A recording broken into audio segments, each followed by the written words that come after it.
मानसिक रूप से विकलांग बच्चे की मां का दर्द। जैसे जैसे अर्ध विकसित सुदीव्य बड़ा हुआ, उसकी अश्लील गतिविधियों ने उसके परिवार के सदस्यों के लिए जीवन कठिन बना दिया। उनकी मौत की खबर से मां को छोड़कर सभी ने राहत की सांस ली।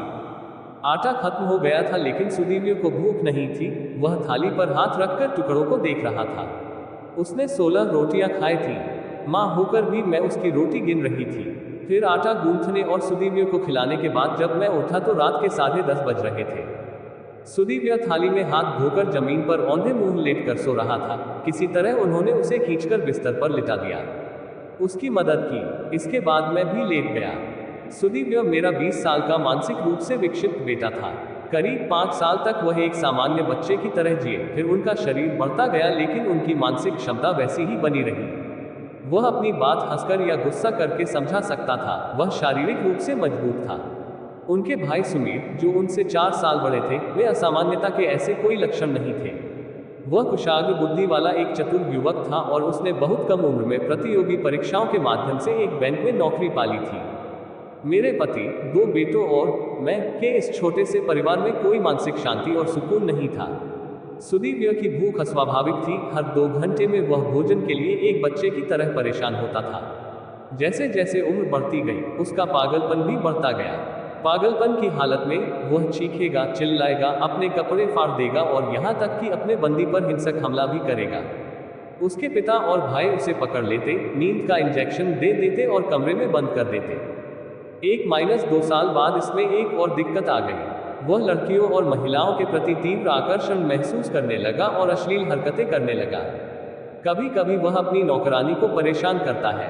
कभी कभी वह मोहल्ले टोले की लड़कियों और महिलाओं को घूरता था और उन्हें छूने की कोशिश करता था। उसकी इन्हीं आदतों के कारण मैं उसे कहीं नहीं ले जाता था। मैं अपनी बहन के बेटे की शादी की घटना नहीं भूल सकता। उनके प्रबल आग्रह पर मैं और मेरा परिवार वहां पहुंच गए। सुदीव्य ने महीनों तक अपने हाथ से बनाए हुए लड्डू और मठरियां सिर्फ 2 दिन में खा ली। वह अपने रिश्तेदारों की बहनों के साथ भी गलत हरकतें करता था। उनके करीब जाने की कोशिश करता था। लोग उसे पागल समझकर टाल देते थे, उस पर हंसते थे। वह और मैं खून का घूंट पी जाते। शादी से एक रात पहले उसने हद पार कर दी और लड़कियों के बीच लेट गया। मना करने पर उसने उपद्रव मचाना शुरू कर दिया। उसे दवाइयां आदि देने के बाद हम उसी रात किराए की कार से लौट आए। उसके बाद मैंने उसके साथ कहीं न जाने की कसम खा ली।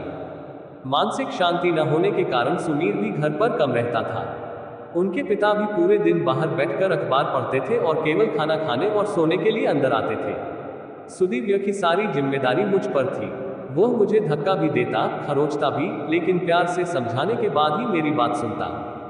एक दिन नौकरानी ने मुझसे कहा, माँ, आप अपने भाई का विवाह क्यों नहीं कर देती? उसे लड़की कौन देगा? मैंने उदासीनता से कहा, अरे, तुम्हें गरीब घरों की लड़कियां बहुत मिलेंगी, वे भी शादी के बाद ठीक हो जाएंगी। मैंने जवाब दिया, हाँ, मैं हूँ। एक गरीब परिवार की लड़की का जीवन क्या है? अगर कोई गुस्से में आकर उसकी हत्या कर दे तो कौन जिम्मेदार होगा? उसी दिन शाम को सुदीव्य ने दासी पर आक्रमण कर दिया। सुदीव्य के पिता और मैं बाहर बैठे चाय पी रहे थे। नींद का इंजेक्शन लेने के बाद सुदीव्य की नींद को लेकर हम निश्चिंत थे। अचानक मुझे एक चीख सुनाई दी और मैं अंदर गया। आंगन में सुदीव्य को पकड़ लिया और कमरे की ओर खींच लिया। मैंने चिल्लाकर उसे चेतावनी दी। फिर जब मैंने बाई को छुड़ाने की कोशिश की तो उसने राक्षस की तरह मुझे धक्का दे दिया। वहीं स्तब्ध खड़े उसके पिता ने पास में रखी सुमीर की हॉकी स्टिक उठाए और पागलों की तरह उस पर झपटे। मैं उसे बचाने के लिए आगे बढ़ा, लेकिन लड़खड़ा कर गिर गया और बेहोश हो गया। जब मेरी आंख खुली तो मैंने देखा कि सुमीर और उसके पापा मेरे पास बैठे हैं। सुदीव्य कहाँ है? मैंने पूछा। वह यही है, घर के बाहर बैठा है, सुमीर के पिता ने कहा। बाहर? अरे, कहीं भाग जाएगा। भाग जाने दो नालायक को। उसे भोजन और आराम की अच्छी समझ है, लेकिन वह अन्य चीजों के लिए पागल हो जाता है। उसके पिता गुस्से से लाल थे। मैं रोने लगा। सुमीर ने मुझे समझाया, माँ, तुम क्यों परेशान हो रही हो? वह यही दरवाजे के बाहर बैठा है। पापा ने उसे मार मार कर बाहर निकाल दिया है। उसे सही और गलत का एहसास होना चाहिए। ये सजा जरूरी है। आखिर कब तक हम प्यार से उसकी गंदी हरकतें सहते रहेंगे? मुझे बाई की घटना याद आ गई और शर्म आने लगी। यह अतार्किक, बुद्धिहीन, बिल्कुल पागल लड़का मेरी गोद का बच्चा था। रात को सबके सो जाने के बाद मैं धीरे से उठा। रात के 11 बज रहे थे। बेचारा बाहर बिना खाना खाए बैठा था, लेकिन जब दरवाजा खोला गया तो सुधीर वहां नहीं मिला। सुमीर और उसके पिता को जगाया। दोनों ने स्कूटर उठाया और आसपास का पूरा इलाका छान मारा, लेकिन वह कहीं नहीं मिला। एक राहगीर ने बताया कि उसने एक सफेद स्वस्थ लड़के को ट्रक के पीछे लटका हुआ देखा था। पुलिस को सूचना दी गई, लेकिन उसका कहीं पता नहीं चला। दिन, महीने और अब साल बीतने वाले थे। सुधीर न तो वापस लौटा और न ही उसका कोई पता चला। हम भी रोते रोते थक गए थे। घर वालों की सलाह पर हम अब सुमीर की शादी के सपने देखने लगे।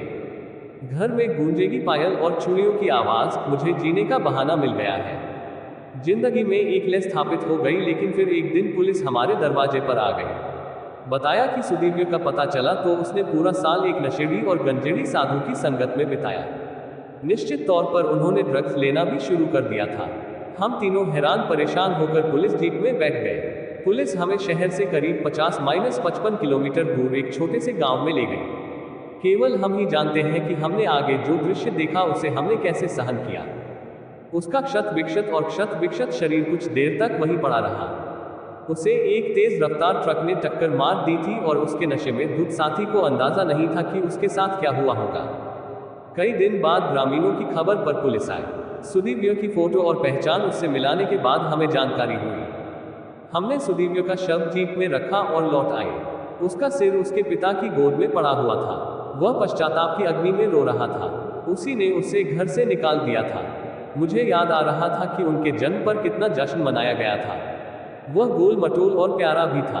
कितने सपने बुने थे उसके साथ। लेकिन जैसे जैसे वह बड़ा हुआ, सब कुछ टूट गया। वह कानून के प्रावधानों का मजाक बन गया, आश्रित, मजबूत लेकिन नासमझ। सभ्य लोगों की दुनिया का असभ्य, हिंसक सदस्य अपने सभी कर्मों और दुष्कर्मों का हिसाब छोड़कर पंचतत्व में विलीन हो गया। मैं हमेशा उसके बचपन की यादों में खोया रहता। हर कदम पर सुमिर के पिता और सुमिर मेरा ख्याल रखते और मुझे समझाते। उन्हीं कठिन परिस्थितियों में उनकी बड़ी बहन सुमीर के लिए राम्या का रिश्ता लेकर आई। हमने हाँ कहा। शादी जल्दी हो गई। सुंदर, सौम्य, बुद्धिमान, शिक्षित राम्या खुशी की लहर लेकर हमारे घर पहुंची।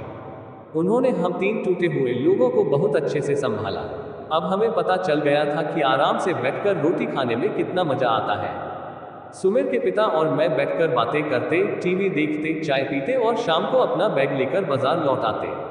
वापस लौटने पर घर साफ सुथरा और चमकता हुआ मिला। मेज पर गर्म खाना तैयार होगा। अब मोहल्ले की लड़कियां और औरतें हमारे घर पर जमा हो जाती। जो लोग पहले लंबी होने के कारण इधर उधर नहीं घूमते थे, अब राम्या के सुंदर स्वभाव से आकर्षित होकर आने लगे। उनकी चहचहाहट और हंसी में हम अपनी जिंदगी का आनंद लेते थे। अब सुमीर ऑफिस के बाद सारा समय घर पर ही रहता। अब हम जानते हैं कि जीवन की इन छोटी छोटी खुशियों में कितना आनंद है। हर महीने 2 महीने में हम अपने रिश्तेदारों के घर जाते और वे भी आते। हमें अब जिंदगी से कोई शिकायत नहीं थी। आज दोपहर को खाकी वर्दी वाले फिर जीप में आए, बहुत सी आशंकाओं के साथ, और उसे सुधीर की एक तस्वीर दिखाए। क्या यह आपका लड़का है? हाँ, लेकिन क्या वह मर चुका है? नहीं, वह जीवित है, पुलिस अधिकारी ने हंसते हुए कहा। मैं कैसे विश्वास करूं? मैंने अपने हाथों से उसका अंतिम संस्कार किया है। सुमीर के पिता चिंतित थे। क्या तुम्हें उसे देखकर ऐसा लगा कि वह तुम्हारा ही बेटा है? मेरा मतलब है सारे पहचान चिन्ह वगैरह। हम में से किसी ने भी जवाब नहीं दिया। न केवल वहां कोई पहचानने योग्य शव नहीं था, वह इतनी बुरी हालत में था कि उस पर पहचान का कोई निशान ढूंढना भी मुश्किल था। सच है, एक अनजान भिखारी की लाश को सहलाते सहलाते हमारा चेहरा आंसुओं से भर गया था। अगले दिन सुधीर अपने चिरपरिचित अंदाज में हमारे सामने खड़ा था। कुछ जरूरी औपचारिकताएं पूरी करने के बाद इसे हमें सौंप दिया गया। इन 1.5 वर्षों तक वह एक अमीर व्यापारी के फार्म हाउस में पड़ा रहा। मजदूरों के बीच वहां काम कर रहे सुमीर के एक दोस्त ने उसे पहचान लिया था, जिसकी वजह से सुधीर आज हमारी आंखों के सामने खड़ा था।